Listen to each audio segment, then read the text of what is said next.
کر رہے ہیں اس میں، نہ ہم انسانیت کی خدمت کر رہے ہیں. اب آپ جتنا دیر ذکر میں لگاتے ہو، یہ لا الہ الا اللہ کی تسبیح کتنی مزیدار ہے. لا الہ الا اللہ وحدہ لا شریک لہ لہ الملک ولہ الحمد. بعض روایات میں یحیی و یمیت بھی ہے، بعض میں اس کے بغیر بھی ہے. یحیی و یمیت وہو حی لا یموت وہو علی کل شیء قدیر. یہ حدیث میں آتا ہے جس نے 100 دفعہ صبح پڑھا تو کوئی شخص اس سے زیادہ نیکیاں اپنے اعمال میں جمع نہیں کر سکتا سوائے اس شخص کے جو 100 سے زیادہ دفعہ پڑھ لے. ابھی جو ہمارا پڑھا لکھا طبقہ ہے نا، وہ کہتا ہے یار یہ ٹائم ویسٹنگ ہے. یہ کیا ہے بھائی؟ اتنی دیر میں کسی غریب کو کھانا کھلا دو. کیا خیال ہے؟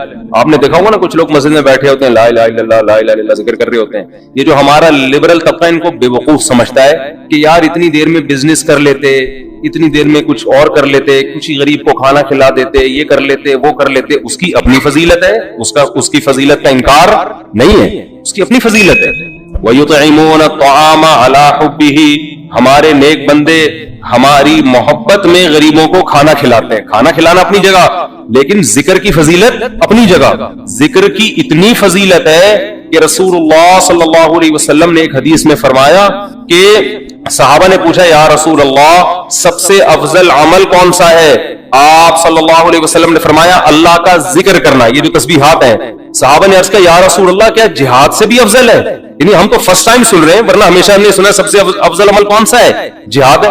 آج ہم فرسٹ ٹائم سن رہے ہیں کہ سب سے افضل عمل کون سا ہے؟ ذکر اللہ. آپ نے فرمایا جہاد سے بھی افضل.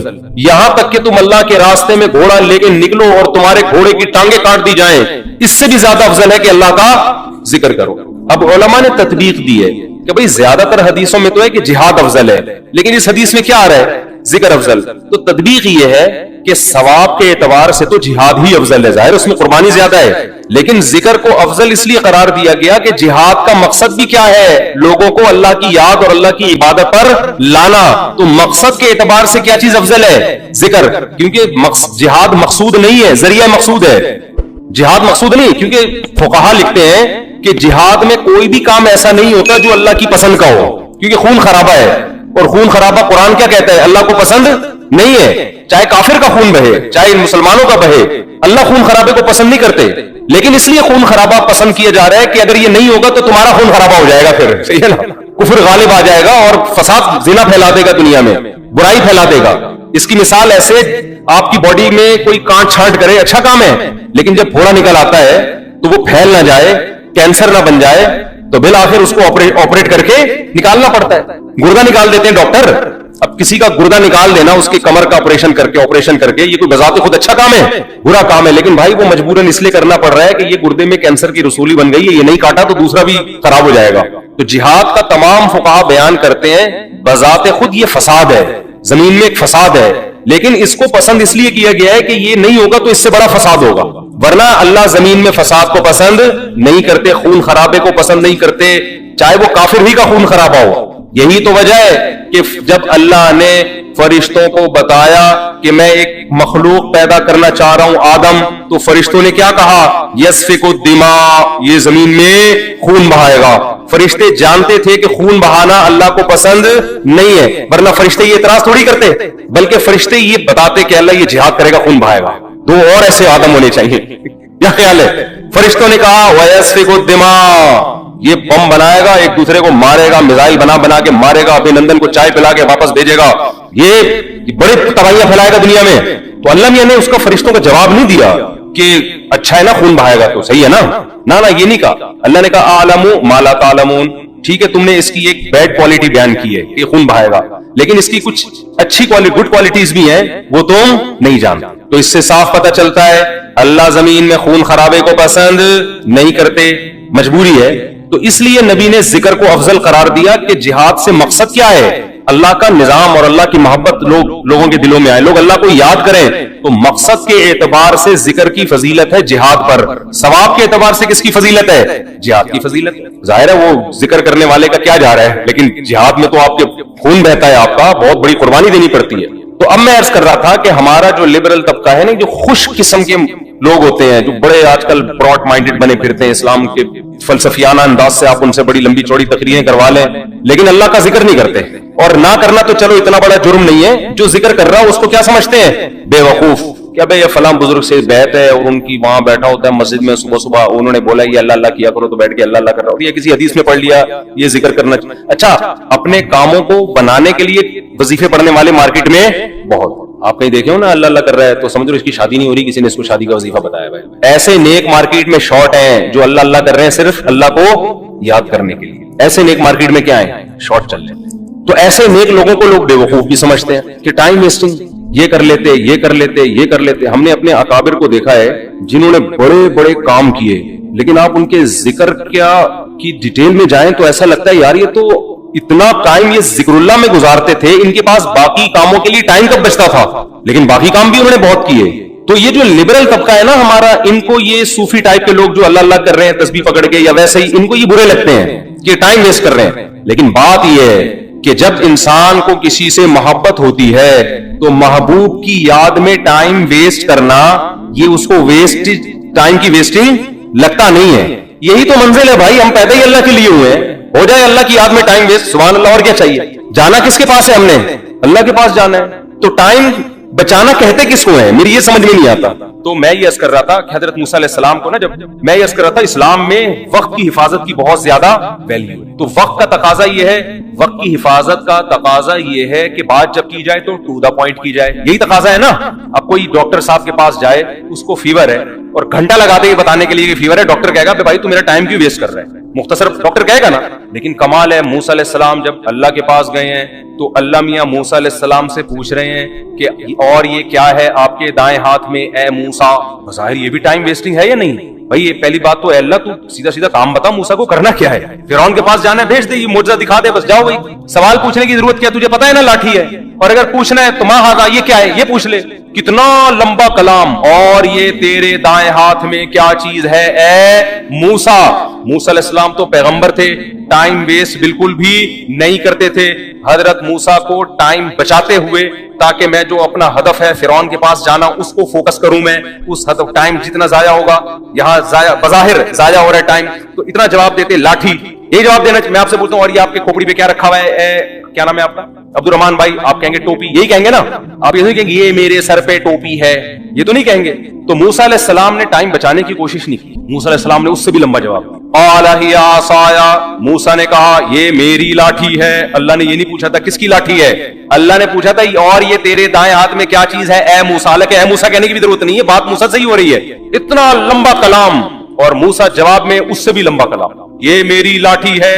اللہ کو غصہ نہیں آیا بھائی, میں نے صرف جو ٹو دا پوائنٹ بات کرو, میں نے پوچھا یہ کیا ہے, میں نے یہ نہیں پوچھا کس کی. ڈاکٹر صاحب کو آپ بتا رہے ہیں کہ میری طبیعت خراب ہے, ڈاکٹر پوچھ رہا ہے کہ آپ کو کیا ہے, آپ کہیں مجھے بخار ہے, گھر میں میری بیگم کو ملیریا ہے, میری پھپھو لانڈی میں ہے, ان کو ان کے کڈنی میں اسٹون ہے, میرے چچا امریکہ میں ہے, وہ کووڈ میں مبتلا ہوئے ہیں. ڈاکٹر کو غصہ آئے گا نا بھائی, میں نے تمہارے بارے میں جو پوچھا ہے ٹو دا پوائنٹ وہ جواب تو پورا خاندان کیوں میرے سامنے لا کے بٹھا دیا تم نے, غصہ آئے گا نا. لیکن جب آئے گا جب ڈاکٹر کو آپ سے محبت نہیں ہو. اگر ڈاکٹر کی آپ معشوقہ ہو, معذرت کے ساتھ مثال تو کوئی بھی دی جا سکتی, اگر آپ ڈاکٹر کی معشوقہ ہو اور ڈاکٹر آپ سے ملنے کے لیے بڑے عرصے سے اس نے کلینک کھولی ہی آپ کو پھنسانے کے لیے کہ اس محلے میں کلینک کھولتا ہوں, ہو سکتا ہے کسی دن اس بہانے آ جائے, پھر ڈاکٹر کہے گا اپنی خالہ کے بارے میں بھی رپورٹ پیش کرو, اپنی پھپھو کے بارے میں بھی رپورٹ پیش کرو, اور اپنے ماموں کے بارے میں بھی تفصیل سے بتاؤ, جتنی ڈیٹیل بتا سکتی ہو بتاؤ, پھر میں اپنی پھپھو کے بارے میں بتاؤں گا تمہیں. آئی بات سمجھے, ہم پھپھو کھیلیں گے آپس میں, پورا خاندان جب تک ختم نہیں ہوگا نا ڈاکٹر خاموش نہیں ہوگا. ڈاکٹر کہے گا علاج مقصود نہیں ہے, یہ کلینک تو آپ کو پھنسانے کے لیے کھولی ہم نے, مقصد ہی یہاں ٹائم ویسٹنگ ہے, صحیح ہے نا, آپ سے بات کرنا ہی کیا ہے مقصود ہے. تو ایک انسانوں کی محبت ہوتی ہے جو مردار ہے, جو ختم ہونے والی ہے. دنیا میں کتنے لیلا مجنون آئے, آج قبر میں کیڑے ان کو کھا رہے ہیں. کہیں کیا مجنون نے کوشش کی کہ لیلا کی قبر میں جا کے وزٹ کر کے آؤں, سب سڑ گئے مر گئے. اور ایک محبت کس سے ہوتی ہے بھائی, اللہ سے ہوتی ہے. محبت میں لمبا کلام کر رہے ہیں, یہاں ٹائم ویسٹ کرنا ہی کیا ہے مقصود ہے. اور موسیٰ علیہ السلام کی محبت کو شے آ گئی اور کہہ رہے ہیں ہیا عصایا, یہ میری لاٹھی ہے, اتوکل علیہا. کوئی لبرل آدمی بیٹھا ہوا ہوتا, سائنٹسٹ وہاں پہ پڑھا لکھا, وہ ٹائم کیلکولیٹ کر رہا ہوتا ہے. اتنی دیر میں موسیٰ علیہ السلام اتنی چیزیں ایجاد کر سکتے تھے قوم کی خدمت, اتنے غریبوں کو کھانا کھلا سکتے تھے. تو یہ کیسے نبی ہے معاذ اللہ ہے بھائی, یہ کیا قوم کے قائد بنیں گے, یہ کیا قیادت کریں گے, یہ لوگوں کو ٹائم بچانے کی ترغیب کیسے دیں گے, ان سے تو سوال پوچھا گیا یہ کیا ہے, جواب میں پوری رپورٹ پیش کر دی انہوں نے, اتنا لمبا کلام. لیکن موسیٰ کے سامنے کوئی لبرل ایسی بات کرے تو موسیٰ علیہ السلام کہیں گے کمبخت تیرے دل میں اس خدا کی محبت نہیں ہے, ذرا اس رب کی محبت کی چنگاری پیدا کر لے تو بھی تو ایسے ہی ٹائم ویسٹ کرے گا. اور یہ ٹائم ویسٹ نہیں ہے, یہ کائنات بنی ہی خدا کی محبت پیدا کرنے کے لیے, تو یہ تو ساری چیزیں اللہ نے اس لیے بنائی ہیں, تو یہی تو مقصد ہے. بلکہ موسیٰ کو جب بھیجا نا اللہ نے فرعون کے پاس, تو موسیٰ علیہ السلام کہیں گے اللہ نہ بھیج, یہیں کوہ طور پہ ہی مجھے بٹھا لے. وہ تو اللہ نے آرڈر دے دیا تھا فرعون کے پاس جاؤ, تو چلے گئے, ورنہ دل موسیٰ علیہ السلام کا جانے کا نہیں چاہ رہا تھا, بس یہی دل چاہ رہا تھا اللہ سے ہی ہم کلام ہوتا رہوں, میں اللہ سے ہی باتیں کرتا رہوں. تو قال ہی عصایا, اب وہاں کوئی لبرل بیٹھا ہوا ہے, سائنٹسٹ بیٹھا ہوا ہے, تو موسیٰ علیہ السلام پر اعتراض کر, موسیٰ علیہ السلام کیا کہہ رہے ہیں, ہی عصایا, یہ میری لاٹھی ہے, اتوکئ علیہا, اس پہ میں ٹیک بھی لگاتا ہوں, واہش بہا علی غنمی, درختوں کے پتے جھاڑ کر اپنی بکریوں کو پتے بھی کھلاتا ہوں, ولی فیہا مآرب اخری, اور اے اللہ بہت سارے اور بھی کام ہیں, پرمیشن دے تو پوری رپورٹ پیش کر دوں تیرے سامنے. سمجھتے ہو کہ نہیں سمجھتے؟ یہ ہے ذکر اللہ کا فلسفہ. اس لیے صبح و شام کچھ اللہ اللہ بھی ہمیں کرنا چاہیے, کوئی بات نہیں ٹائم ویسٹ ہو رہا ہے, دل لگے نہ لگے, لا الہ الا اللہ, کوئی عبادت کے لائق نہیں ہے سوائے اللہ کے, لہ الملک وحدہ لا شریک لہ, اکیلا ہے, اس کے ساتھ کوئی شریک نہیں ہے, لہ الملک, اسی کے لیے بادشاہی ہے, وَلَهُ الْحَمْدِ, قابل تعریف صرف وہی ذات ہے, یحیی, جس کو چاہتا ہے زندگی دیتا ہے, مردوں کے زندہ پیدا کر دیتا ہے نا, انڈے سے چوزا نکال دیتا ہے, مردہ چیز تھی, وَيُمِيتُ, جس کو چاہتا ہے موت دے دیتا ہے. مائیکل جیکسن نے پورا زور لگا دیا 100 سال زندہ رہنے کا, اللہ نے چاہا 50 سال کے بعد ڈاکٹروں کے پینل کے بیچ میں سویا ہے, صبح پولیس بھی اس کو نہیں اٹھا سکی. اتنے بڑے بڑے تصرفات کس نے اپنے ہاتھ میں رکھے ہیں, اللہ نے. کتنے میڈیکل سائنس نے ترقی کر لی, پھر بھی ڈاکٹر بھی مر جاتے ہیں, اور کوئی ضروری نہیں کہ پوری عمر 50 سال میں مر جاتے ہیں, 40 سال میں مر جاتے ہیں. ایسے تصرف والا جس کو چاہتا ہے زندگی دیتا ہے, جس کو چاہتا ہے موت دے, جب چاہتا ہے. وَهُوَ حَيٌّ لَا يَمُوتُ, خود زندہ رہتا ہے, لا يموت, اس پر کبھی موت نہیں آئے گی. وَهُوَ عَلَى كُلِّ شَيْءٍ قَدِيرٌ, اے اللہ ایک ایک جملے میں کیا تیری تعریف کروں, بس کمپلیٹ یہ ہے کہ عَلَى كُلِّ شَيْءٍ قَدِيرٌ, جو چاہتا ہے کر گزرتا ہے. کتنا مزیدار کلمہ ہے یا نہیں ہے, 100 دفعہ پڑھ لو صبح. شیطان کیا کرے گا, یہاں دل نہیں لگ رہا, یہ بڑا پرابلم ہوتا ہے. شیطان کہتے ہیں تیرا دھیان نہیں بٹ رہا, مزہ نہیں آ رہا, چھوڑ دو مزے کو یار. ہم نے بڑے بزرگوں سے سنا ہے کہ اگر اللہ کے ذکر میں دل نہ لگ رہا ہو نا تو ٹینشن نہ لیا کرو, یہ سوچا کرو زبان تو اللہ کو یاد کر رہی ہے نا, یہ بھی بہت بڑی فضیلت. زبان یاد کر رہی ہے کافی, دل بھی انشاءاللہ ایک نہ ایک دن لگ جائے گا. نہ بھی لگے تو عین منزل ہے, تھکن سے چور ہو جانا. کیا خیال ہے, نہ لگے دل یار. میں نے قصہ سنایا نا, ہمارے کلاس فیلو تھے مدرسے میں, وہ جیسی نماز کے لیے کھڑے ہوتے نیند آ جاتی, وہ بےچارے بڑے بیزار کے یار ویسے ٹھیک رہتا ہوں نماز کے لیے کھڑے ہوتے, سجدے میں جاتے ہم اونیاں مار کے اٹھاتے تھے نماز میں, اٹھ جا بھائی اگلا سجدہ آنے والا ہے. وہ بہت تنگ آ گئے نا, انہوں نے حضرت کو لکھ کے دیا, حضرت نے کہا کہ کوئی بات نہیں یار, آپ جان کے تو نہیں سو رہے نا, اللہ کو یہی ادا پسند ہے کہ نیند آ رہی ہے, دل نہیں لگ رہا, پھر بھی کیا کر رہا ہے, میرے حکم پر عمل. مزوں کی زندگی جنت میں ہے, یہاں نماز میں مزہ آ جائے اچھی بات ہے, ذکر میں مزہ آ جائے یہ تو زیادہ اچھی بات ہے. مزہ نہیں آ رہا کوئی بات نہیں, زبان سے کرتے رہو چاہے مزہ نہ بھی آئے, آخرت میں اللہ ذکر کی لذت انشاءاللہ دے دے گا. قرآن میں آتا ہے کہ جنتی اللہ کا ذکر کریں گے لذت حاصل کرنے کے لیے, کیونکہ وہاں تو ان کو وہ مزہ آئے گا جو موسیٰ علیہ السلام کو اللہ سے بات چیت میں مزہ آ رہا. تو جنتیوں کو اللہ کا نام لینے میں, جنت میں ذکر کا کوئی ثواب نہیں ہے, یہاں ثواب ہے, وہاں کوئی ثواب نہیں ہے. کیوں, وہاں جنتیوں کو مزہ اس کام میں آ رہا ہوگا, اللہ کو یاد کرنے میں, اللہ کی حمد و ثنا کرنے میں. تو اس لیے ذکر میں مزہ آئے نہ آئے کر لیا کرو, ہمت کر کے عادت ڈالو اس میں. آپ کو اسلام کے علاوہ جتنے مذاہب نظر آئیں گے ان میں کیا ہے, یہ وظیفوں کا بھی تو یہی تصور ہے نا, یہ والا وظیفہ پڑھ لو تو یہ والا کام ہو جائے گا, یہ والا پڑھ لو. جو مسجد میں بہت نیک نظر آئے نا, اللہ اللہ کر رہا ہے, 100% تو نہیں, لیکن غالب گمان ہے کہ اس کی کہیں شادی اٹکی ہوئی ہے, کسی پیر نے اس کو وظیفہ بتایا ہوا ہے. ورنہ اتنے نیک لوگ مارکیٹ میں کہاں نظر آتے ہیں جو اللہ کو خوش کرنے کے لیے اللہ اللہ کر رہے ہوں. اور جو دل کو سکون ملتا ہے نا ذکر کرنے سے, وہ وہی ذکر ہے جس میں صرف اللہ مقصد. ہمارے حضرت مفتی رشید احمد صاحب رحمہ اللہ تعالی جب اللہ کا ذکر کرتے ایسی کیفیت طاری ہو جاتی, اور یہ شعر پڑھا کرتے تھے, دم رکا سمجھو اگر دم بھر بھی یہ ساغر رکا, میرا دور زندگی ہے یہ جو دور جام ہے. اردو میں ہے نا, یہ خاندانی اردو کا بھی بیڑا غرق ہو رہا ہے یار. خیر یہ انگلش میں نہیں ہو سکتا یہ شعر, ایسے استعارے اور ایسے کنائے آپ کو اردو میں ہی ملیں گے. پہلے اس کا پس منظر سمجھانا پڑے گا. دم رکا سمجھو اگر دم بھر بھی یہ ساغر رکا. شرابی جب شراب خانے میں جاتا ہے تو شراب کا دور چل رہا ہوتا ہے نا, مست ہو کے پی رہے ہوتے ہیں, تو کہہ رہے ہیں کہ یہ جو دور چل رہا ہے نا شراب کا, شرابی کہہ رہا ہے اگر یہ رک گیا تو میرا دم بھی, دم بھر کے لیے بھی یہ اگر رک گیا, یعنی دم بھر کا مطلب چند سیکنڈ کے لیے بھی اگر یہ رک گیا تو میرا دم نکل جائے گا. کیونکہ شرابیوں کو شراب سے عشق جیسی محبت ہوتی ہے, تو بعض دفعہ اہل اللہ وہاں سے محبت ادھار لے کے, کیونکہ وہ سمجھ میں آ رہی ہوتی ہے نا لوگوں کی, تو وہ پھر اللہ کی محبت پہ فٹ کرتے ہیں, کیونکہ لوگوں کی سمجھ میں وہی چیز آتی ہے جس سے وہ مانوس ہوں. میرا دور زندگی ہے یہ جو دور جام ہے, یہ جو جام کا دور چل رہا ہے نا, یہ اصل میں میرے زندگی کا دور ہے, یعنی میرے خون کا دور ہے. تو دم بھر کے لیے بھی یہ سیٹ اپ اگر رک گیا, دم بھر کے لیے, تو میرا دم رک گیا. تو حضرت فرمایا کرتے تھے کہ ہمارے حضرت کی عادت تھی ہر تھوڑی تھوڑی دیر کے بعد نا کہیں بھی کوئی کام کر رہے ہوتے تو اللہ زور سے ان کی زبان سے نکلتا تھا. تو حضرت سے کسی نے پوچھا کہ آپ یہ کیا کرتے ہیں؟ فرمایا یہ غیر اختیاری ہے, دم گھٹنے لگتا ہے تو ایک دم اللہ کا نام زبان سے جاری ہوتا ہے. تو وہ فرماتے تھے کہ اہل اللہ کو ذکر میں اتنی لذت محسوس ہوتی ہے کہ ثواب ان کے پیش نظر ہوتا ہی نہیں ہے. شرابی جو شراب پیتا ہے ثواب کے لیے پیتا ہے, اسے تو گناہ مل رہا ہوتا ہے, لیکن آپ اس سے چھڑاؤ گے نا نہیں چھوڑوں گا, کہے گا بھائی ہم ایک سیکنڈ کے لیے نہیں چھوڑ سکتے, کہے گا نا. ہیروئن چی سے کہے کہ بھائی تو ہیروئن چھوڑ دے, اس میں کوئی ثواب نہیں ہے, تو وہ کہے گا کس نے کہا ثواب ہے, میں کوئی ثواب سمجھ کے تھوڑی پی رہا ہوں. ارے پھر کیوں پی رہا ہے؟ کہے گا بھائی تو بھی ایک سٹا لگا کے دیکھ, مزہ نہ آئے پیسے تو واپس, کہے گا نا چھوڑ مجھے نصیحت نہ کر. کف الملام یا لائمی کف الملام عن الذی اغناہ طول سقامہ وشقائہ. متنبی سے بادشاہ نے ایک شاعری کا مطالبہ کیا نا, تو متنبی نے اشعار پڑھنا شروع کیے. اب مجھے ڈر یہ لگتا ہے کہ ہر آدمی کی اپنی کوئی سیٹنگ چل رہی ہوتی ہے, اس پہ نہ فٹ کرنا شروع کر دے, اور بجائے وہ دنیا مردار کی محبت کم ہونے کے بڑھ نہ جائے, تو اس کو اچھے رخ پہ ہی لے کے جائیں. تو شاعر نے کہا کہ جس کو بھی عشق ہو جاتا ہے نا تو لوگ اس کو ملامت کرتے ہیں, ایسا ہی ہے نا, ابے کیا تو دل دے بیٹھا ہے, ابے انسان کا بچہ بن, کہتے ہیں نا لوگ اس کو. اور خاص طور پر عورتوں کی ملامت زیادہ خطرناک ہوتی ہے مرد کے لیے. مرد کو کسی سے عشق ہو جائے تو عورتیں ملامت کرتی ہیں تو وہ اور زیادہ پھر تیش میں آتا ہے, عورتیں آر دلاتی ہیں. تو شاعر جو ہے نا عاشق بن کے ان عورتوں کو جواب دے رہا ہے, یا لائمی ہے مجھے ملامت کرنے والوں, کف الملام عن الذی, اس شخص سے ملامت کو روک لو, اغناہ طول سقامہ وشقائہ, جس کو اس کی بیماری اور بدبختی کا مطلب اس محبت میں کامیاب نہیں ہو رہا, اس نے پہلے ہی کمزور اور لاغر کر دیا ہے, تم ملامت کر کے اور اس کو آدھا کر رہے ہو, کوئی ترس کھا اس کے اوپر, یہ ٹائم ملامت کرنے کا نہیں ہے. اور پھر آگے کا شعر بڑا خاندانی کہا اس نے, جو اصل شعر ہے جو میں بتانا چاہتا ہوں. عذل العواذل حول قلب الطائہ وهو الاحبۃ منه في سودائہ, یشکو الملام الى اللوائم حرہ ویصد حین یلمن عن برحائہ.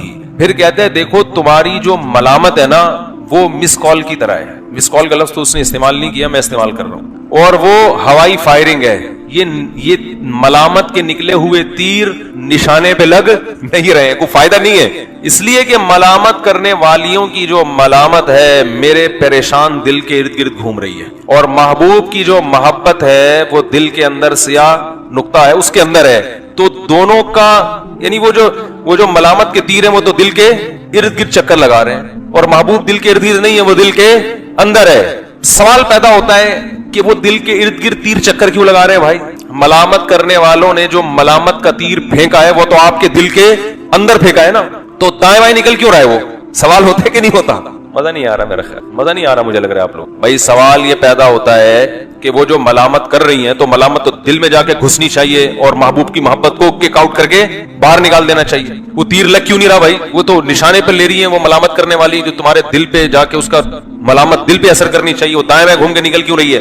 تو متنبی اگلے شعر میں اس کا جواب دے رہا ہے, یشکو الملام الی اللوائم حرہ, کہہ رہے محبوب کی محبت کی جو گرمی ہے نا وہ گرمی اتنی شدید ہے کہ جب ملامت کے تیر قریب آتے ہیں تو یو ٹرن لے کے واپس ہو جاتے ہیں, اور ملامت کرنے والوں کو خبر دیتے ہیں, شکایت کرتے ہیں بھائی بہت گرم ہے, ٹھیک ہے نا, ہمیں جلانے کے لیے جلنے کے لیے مت بھیجو. وہ جا کے اور الٹا انہی کو ملامت کر رہے ہوتے ہیں, انہی پہ جا کے لگ رہے ہوتے ہیں.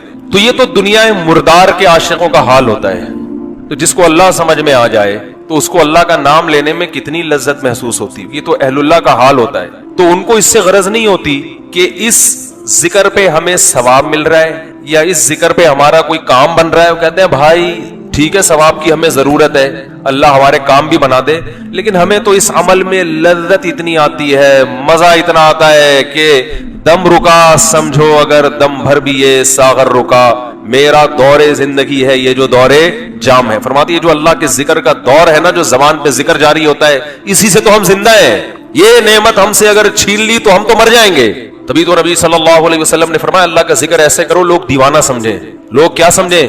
دیوانہ. اس کا یہ مطلب نہیں ہے کہ کلیجے پھاڑ پھاڑ کے اور وہ موالی جیسے قوال, جب ان قوالوں کو بولو نا کہ یہ کس طرح اللہ کے نام کی توہین کر رہے ہو, کہہ رہے حدیث میں آتا ہے اللہ کا ذکر ایسے کرو, لوگ کیا سمجھیں؟ دیوانہ. یہ مطلب نہیں ہے حدیث کا, کیونکہ حدیث کا مطلب سب سے پہلے صحابہ نے سمجھا, مطلب کثرت سے اللہ کا ذکر کرو. آج محفلوں میں بھی اللہ کا ذکر ختم. نبی صلی اللہ علیہ وسلم نے کیا فرمایا, وہ محفل جس میں اللہ کو یاد نہ کیا جائے قیامت کے دن خسارے کا ذریعہ بنے گی. اس لیے جب بھی کوئی محفل ہونا, کہیں نہ کہیں کسی نہ کسی حوالے سے اللہ کا نام لے لینا چاہیے انسان. ہم نے علماء کو دیکھا ہے, اہل اللہ کو دیکھا ہے, کوئی نعمت سامنے آئی نا, جیسے سخت گرمی میں ہمارے ایک استاد سے ان کے سامنے انگور لا کے رکھے ہم نے, پیاس لگ رہی ہو اور لال سرخ انگور آ جائیں, ایک دم دنیا دار آدمی ایک دم پھوڑ دے گا. ایسے ہی ہے نا, کیا خیال ہے بھائی, ایک دم کھانا شروع کرے گا. ابے لا یار, اللہ والے کیا کرتے ہیں, سب سے پہلے اللہ کا شکر. اور وہ روایتی شکر نہیں ہوتا کہ اللہ کا شکر ہے, دل سے لگ رہا ہوتا ہے کہ یہ اس نعمت پہ اللہ کا شکر ادا کر رہے ہیں. اے اللہ تیرا کتنا بڑا فضل ہے, کیسی کیسی نعمتیں تو نے ہمیں کھانے کو عطا فرمائی. گرمی میں جب ٹھنڈا پانی آیا کرے نا, اللہ کو یاد کریں. صرف روایتی نہیں, روایتی کا مطلب بسم اللہ الرحمن الرحیم پڑھ لیا اور آخر میں الحمدللہ کے لیے, یہ بھی ٹھیک ہے, سنت ہے, لیکن یہ تو ایک روایت بن چکی ہے نا, اس میں تو استہزار نہیں ہوتا. اس کے علاوہ بھی زبان سے کہے انسان یار اللہ کی کتنی بڑی نعمت ہے, شدید پیاس میں اس نے ہمیں پانی پلایا. اپنے پیارے بچوں کو جب دیکھا کریں نا کیسے پیارے لگتے ہیں, اگر اپنے ہوں, پڑوسیوں کے بچے نہیں اچھے لگتے انسان, وہ ٹینشن ابے لے کے جا یار ان کو. تو جب پیار آتا ہے تو فوراً کس کی طرف نسبت, اللہ کی نعمتیں. بھائی یہب لمن یشاء اناسا, جس کو چاہتا ہے بیٹیاں گفٹ میں دیتا ہے, یہ مجھے گفٹ میں ملی ہے پیاری پیاری بچیاں. وَيَهَبُ لِمَن يَشَاءُ الذُّكُورَ, جس کو چاہتا ہے بیٹے گفٹ میں دے دیتا ہے. بڑے ہو کر تو پتہ نہیں اچھے لگے نہ لگے, بچے تو اچھے ہی لگتے ہیں نا. تو جب اپنے بچوں کو پیار کیا کرو, کس کا شکر ادا کرو, اے اللہ تیری نعمت, کیسے پیارے لگتے ہیں. بھائی ہمارا تو کلو کلو خون بڑھتا ہے بچوں کو دیکھ کے. صرف ایک فیملی پلاننگ والے ہیں جن کو بچے کو دیکھ کے خون جلتا ہے ان کا, کہ کیوں ہو گئے, کیا خیال ہے یہ کیوں ہو گئے. اور مجھے دیکھ کے تو اتنا خون جلتا ہے کہ ایک تو میں ہوں بھی چوتھے نمبر پہ. فیملی پلاننگ والے تو کہتے ہیں 2 کے بعد نہیں ہونے چاہیے نا, تو میں کون سے نمبر پہ ہوں, چوتھے نمبر پہ اپنے بہن بھائیوں میں. تو ایک تو اس لیے خون جلے گا, یہ تو اس کا تو پیدا ہونا ہی غلط تھا. کیا خیال ہے, اصول کے مطابق تو اس کو پیدا ہونا ہی نہیں چاہیے تھا. اس نے تو پیدا ہو کے غربت میں اضافہ کر دیا, کیونکہ 2 کے بعد جتنے ہوں گے غربت میں اضافہ کریں گے نا, اس لیے بھی جلتے ہیں. دوسرا اس لیے بھی جلتے ہیں کہ اس کے اپنے بہت سارے ہیں, اور اس لیے بھی جلتے ہیں کہ یہ بہت سارے بچے پیدا کرنے کی ترغیب بھی دیتا ہے. کیا خیال ہے. لیکن فیملی پلاننگ والوں کی جو ملامت ہے وہ میرے دل کے ارد گرد گھومتی ہے, اور میرے دل میں جو بچوں سے محبت ہے, اس محبت کی گرمی ان کی ملامت کے تیروں کو میرے دل کے اندر پہنچنے نہیں دیتی. وہ جاتی ہے فیملی پلاننگ والوں کو جا کے الٹا جا کے لگتی ہے. سمجھتے ہو, میں ان سے کہتا ہوں کہ تم بھی اپنے بچے پیدا کرو تو زندگی سکون میں آئے گی تمہاری. اللہ پہ توکل کرنا سیکھو, اللہ کے بندو اعتماد کرنا سیکھو. خدا کی قسم دولت میں مزہ نہیں ہے, ایک تھیلا جیب میں نہ ہو لیکن نظر کس پر ہو, اللہ پر ہو. یا ایھا الذین آمنوا اذکروا اللہ ذکرا کثیرا, ایمان والو اللہ کا ذکر کرو خوب کثرت سے. آپ نے پچھلے رکوع میں پڑھا ہے کہ اللہ نے نیک اعمال کرنے والوں میں جن نیکیوں کا اللہ نے تذکرہ کیا ان میں کثرت سے ذکر بھی ہے. اور ذکر اللہ کی کثرت حقیقت میں آپ کے دل میں اللہ کی محبت پیدا کرتی ہے, اور جب محبت ہوگی تو شریعت کے سارے احکام پر عمل کرنا آسان ہو. اور آگے اللہ نے اپنی نعمتوں کا بھی تذکرہ کیا کہ تم بھی اللہ کو یاد کرو کیونکہ اللہ بھی تمہیں یاد رکھتا ہے. اے ایمان والو کثرت سے اللہ کا ذکر کیا کرو. وَسَبِّحُوهُ, اور اس کی پاکی بیان کیا کرو صبح بھی اور شام بھی, یعنی کثرت سے. صبح شام جب ہم کہتے ہیں نا تو اس کا مطلب ہوتا ہے کثرت سے کوئی کام کرنا. اسی وجہ سے نبی صلی اللہ علیہ وسلم نے بھی تسبیحات بتائی ہیں. جتنے بھی امت کے علماء صلحاء ہیں وہ اللہ کا ذکر بہت کثرت سے کرتے ہیں. پہلے زمانے میں تو جو بوڑھے لوگ ہوتے تھے نا, ہاتھوں میں ان کے تسبیح مستقل آ جایا کرتی تھی. ہم نے اپنی دادی کو دیکھا, اپنی والدہ کو دیکھا, اپنے بڑوں کو دیکھا, وہ آخر عمر میں بہت زیادہ ذکر کیا کرتے تھے. آج یہ چیز بھی سوسائٹی سے ختم ہوتی جا رہی ہے. اہل اللہ ذکر اللہ باقاعدہ اپنی نگرانی میں اپنے مریدوں سے کرواتے رہے ہمیشہ سے, تاکہ لوگوں کے دل میں اللہ کی معرفت محبت پیدا ہو. آج بعض اسکالرز نے اس کا بھی مذاق اڑانا شروع کر دیا کہ یہ جو ہے نا تسبیحیں پھراتے ہیں اور جو ہے لوگوں کو ان چیزوں میں لگایا ہوا, اس طرح کی بات. تو اللہ کا کثرت سے ذکر کرنا یہ شریعت کے احکام میں سے ایک بہت اہم حکم ہے. نبی صلی اللہ علیہ وسلم نے فرمایا جو سبحان اللہ والحمد للہ ولا الہ الا اللہ واللہ اکبر صبح 100 دفعہ پڑھ لے تو یہ کلمہ اللہ کو جتنی مخلوق سورج جن چیزوں پہ طلوع ہوتا ہے نا ان سب سے زیادہ اللہ کو یہ کلمہ محبوب. اس لیے صبح شام ذکر اللہ کا معمول بنانا چاہیے. اللہ فرماتے ہیں دیکھو اللہ بھی تمہارا تذکرہ کرتا ہے اور اللہ بھی تم پہ رحم کرتا ہے. هو الذی یصلی علیکم, اللہ وہ ذات ہے جو تم پر رحم کرتا ہے. وملائکتہ, اور اس کے فرشتے بھی رحمت کی دعائیں کرتے ہیں تمہارے لیے. لیخرجکم من الظلمات الی النور, تاکہ تمہیں گمراہی کے اندھیروں سے روشنی کی طرف لے کر آئے. سورہ آل عمران میں ہے نا، اللہ ولی الذین آمنوا یخرجہم من الظلمات الی النور، اللہ ایمان والوں کا ولی ہے جو گمراہی کے اندھیروں سے روشنی کی طرف لاتا ہے۔ تو یہ اللہ کی رحمت ہی تو ہے کہ اس نے پیغمبر کو بھیجا اور تمہیں قرآن کے ذریعے وہ بتاتا ہے کہ صحیح کیا ہے غلط کیا ہے۔ تو اللہ تم پہ رحم بھی کرتا ہے، اور فرشتوں کو بھی اللہ نے اس کام پہ لگا دیا کہ تمہارے لیے رحم کی دعائیں کریں، اور پھر ساتھ ساتھ اللہ رحم کی ایک بڑی صورت یہ ہے کہ تمہیں بتاتا ہے کہ صحیح کیا ہے غلط کیا ہے، گمراہی کے اندھیروں سے نکال کے ہدایت کے روشنیوں کی طرف لے کر آتا ہے۔ وَكَانَ بِالْمُؤْمِنِينَ رَحِيمًا، اور ایمان والوں پر اللہ بہت رحم کرنے والا ہے، اس کی رحمت آخرت میں بھی ہے اور دنیا میں بھی ہے۔ دنیا کی رحمت تو اس نے بتا دی کہ تمہیں گمراہی سے نکال کے ہدایت کی روشنی کی طرف لاتا ہے۔ آخرت کی رحمت کیا ہے؟ تحیتہم یوم یلقونہ سلام، جس دن یہ لوگ اللہ سے ملاقات کریں گے تو ملاقات کا کلمہ سلام ہوگا، اللہ کی طرف سے ان پر سلامتی ہوگی، جیسے کہ سورہ یاسین میں ہے سلام قولا من رب الرحیم وَأَعَدَّ لَهُمْ أَجْرًا كَرِيمًا، اور عمدہ رزق بھی اللہ نے ان کے لیے تیار کر کے رکھا ہے۔ پھر اللہ نے نبی صلی اللہ علیہ وسلم کی فضیلت بیان کی اگلی آیات میں، کیونکہ میں نے بتایا تھا نا اس صورت کے مقاصد میں سے ایک مقصد یہ بھی ہے کہ نبی صلی اللہ علیہ وسلم کو مختلف طریقوں سے جو تکلیفیں پہنچا رہے تھے، زبانی تکلیفیں، ان کا دفعیہ کیا ہے اللہ نے اس صورت میں۔ تو اللہ بتاتے ہیں کہ اے نبی، ہم نے آپ کو اتنا اونچا مقام دیا ہے تو آپ ان لوگوں کی تکلیفوں کو اگنور کریں، نظر انداز کریں۔ جیسے ہوتا ہے نا، آپ کو کوئی فضول شخص اٹھ کے آپ کے خلاف پروپیگنڈا شروع کر دے تو ہم کیا کہتے ہیں؟ بھائی آپ کا مقام تو اس سے بہت اونچا ہے، آپ کیوں ان لوگوں کو زیادہ ویلیو دے رہے ہو؟ تو یہی انداز اللہ نے اختیار کیا۔ یا ایھا النبی، اے نبی، انا ارسلناک، ہم نے آپ کو بھیجا ہے شاہدن، گواہ بنا کے۔ یہ مضمون قرآن میں کئی جگہ آیا کہ خود نبی سے اللہ گواہی لیں گے، اور نبی گواہی دیں گے کہ میں نے اپنا پیغام لوگوں تک پہنچایا ہے۔ حالانکہ آپ کو پتا ہے جو دعویٰ کرتا ہے اس کی گواہی معتبر نہیں ہوتی، قانون یہی ہے، لیکن اللہ نے اپنے پیغمبروں کو اتنا اونچا مقام دیا ہے کہ خود ان کی گواہی کا بھی اعتبار کیا جائے گا۔ امت بھی گواہی دے گی، لیکن خود پیغمبروں کی زبان کا بھی اعتبار کیا جائے گا، جیسے کہ سورت کے شروع میں تھا نا، لیسأل الصادقین عن صدقہم، کہ ہم نے پیغمبروں سے معاہدہ لیا کہ تم اللہ کا پیغام لوگوں تک پہنچاؤ گے، پھر اللہ قیامت میں ان کے سچ کے بارے میں ان سے پوچھے گا، تو اللہ نے پہلے ہی بتا دیا کہ یہ سچ بولیں گے۔ یہ ایک بڑی فضیلت ہے یہ۔ انا ارسلناک شاہدا ومبشرا، ہم نے آپ کو خوشخبری دینے والا بنایا، ونذیرا، اور ڈرانے والا بنایا، وداعیا الی اللہ، اور اللہ کی طرف دعوت دینے والا ہم نے آپ کو بنایا۔ دنیا میں اس سے زیادہ فضیلت کا کوئی کام ہو نہیں سکتا۔ ہر شخص کسی نہ کسی کام میں لگا ہوا ہے، لیکن سب سے بڑا کام ہے اللہ کی طرف لوگوں کو دعوت دینا، بِإِذْنِهِ، اللہ کے حکم سے، وَسِرَاجًا مُنِيرًا، اور روشن چراغ بنا دیا۔ جیسے اندھیروں میں کوئی چراغ ہو نا، تو جو اندھیروں میں ڈگمگا رہا ہو اس کی نظر میں چراغ کی کتنی ویلیو ہے۔ تو یہ دنیا بھی اندھیروں میں ہے، ان کو آپ دیکھیں ہومو سیکشولیٹی میں لگ گئے، زنا میں لگ گئے، ماں باپ کو اولڈ ہاؤس میں جمع کرانے میں لگ گئے، خودکشیوں میں لگ گئے، صحیح غلط کا پتہ ہی نہیں چل رہا کہ صحیح کیا ہے غلط کیا ہے، کس کی عبادت کرنی ہے، کوئی شرک میں لگ گیا، پتھروں کے بنائے ہوئے بتوں کو پوجنا شروع کر دیا کسی نے۔ تو انسان جو ہے عقل پوری طرح رہنمائی نہیں کرتی اگر وہ وحی کی تعلیمات کی روشنی میں نہ چلے۔ تو اللہ کہتے ہیں ہم نے روشن چراغ بنا دیا، تمہیں محمد صلی اللہ علیہ وسلم کے علاوہ کہیں سے بھی راستہ مل نہیں سکتا۔ تو اتنی بڑی فضیلت ہے اے نبی آپ کی، یہ اللہ بیان کر رہے ہیں یہاں پہ۔ وبشر المؤمنین، اور آپ مومنین کو بھی خوشخبری سنا دیں، بان لهم من اللہ فضلا کبیرا، کہ اللہ کی طرف سے ان کے لیے بہت بڑا فضل ہے۔ ولا تطع الکافرین والمنافقین، جب آپ کی اتنی فضیلت ہے تو آپ کافر اور منافقین کی باتیں نہ مانیں۔ کافر کی باتیں نہ ماننے کا مطلب تو واضح ہے کہ کافر آپ کو کہہ رہے کہ اسلام کی تبلیغ چھوڑ دیں، لیکن منافقین زبان سے نہیں کہتے تھے کہ آپ اسلام کی تبلیغ چھوڑ دیں، کیونکہ زبان سے تو وہ اپنے آپ کو یہی کہتے تھے ہم مسلمان ہیں۔ تو یہاں منافقین کی اطاعت نہ کرنے کا مطلب یہ ہے کہ آپ ان کی منشا کو فالو نہ کریں۔ منافقین چاہتے ہیں آپ کو تکلیفیں دیں تاکہ آپ اسی میں الجھ کے رہ جائیں اور دعوت اور تبلیغ کے کام کو چھوڑ دیں۔ تو اگر آپ نے چھوڑ دیا تو یہ تو منافقین کی چاہت پر عمل ہو جائے گا، تو وہ چاہتے ہی یہی ہیں۔ تو آپ ان کے پروپیگنڈے کو سے متاثر نہ ہوں۔ آگے فرمایا وَدَعْ أَذَاهُمْ، ان کی تکلیفوں کو ان پہ چھوڑ دیں، آپ اپنے کام میں لگے رہیں، اس سے متاثر نہ ہو، کیونکہ وہ چاہتے ہیں کہ آپ تکلیف میں جائیں اور تکلیف کی وجہ سے آپ اس کام میں پیچھے ہو جائیں دعوت کے کام میں۔ تو آپ نے منافقین کی بات نہیں ماننی، کیا مطلب؟ ان کی چاہت کو پورا نہیں کرنا، یہ مطلب ہے کہ آج بھی یہی ہے کہ کوئی شخص اگر دین کی دعوت میں ہو اور اوٹ پٹانگ قسم کے لوگ آ کے جو ہے ان کو اعتراضات شروع کر دیں، تو اگر آپ ان کے اعتراضات کے جواب میں پڑ گئے یا آپ نے ان کو دل پہ لینا شروع کر دیا تو جو پازیٹیو کام آپ کر رہے ہیں وہ نہیں کر پاتے۔ تو وہ چاہتے یہی ہیں کہ علماء یہ سارے کاموں کو چھوڑ کر بس ہمارے اعتراضات کے جوابات میں لگے رہیں اور ہماری باتوں سے ہی تکلیف لیتے رہیں۔ تو وہ جو چاہتے ہیں نا، تو اگر آپ نے تکلیف لینا شروع کر دی تو ان کی چاہت پر عمل ہو جائے گا۔ وہ یہی چاہتے ہیں کہ آپ کو اس سے تکلیف ہو۔ اس کی مثال ایسے جیسے کوئی شخص آپ کو تنگ کر رہا ہو، چھیڑ رہا ہو اور آپ اس سے تنگ ہو رہے ہو، تو ہم کیا کہہ رہے ہیں؟ یار تم تو وہی کر رہے ہو جو یہ چاہتا ہے، تو تم تنگ ہونا چھوڑ دو تو یہ مایوس ہو جائے گا تم سے۔ وَتَوَکَّلْ عَلَى اللَّهِ،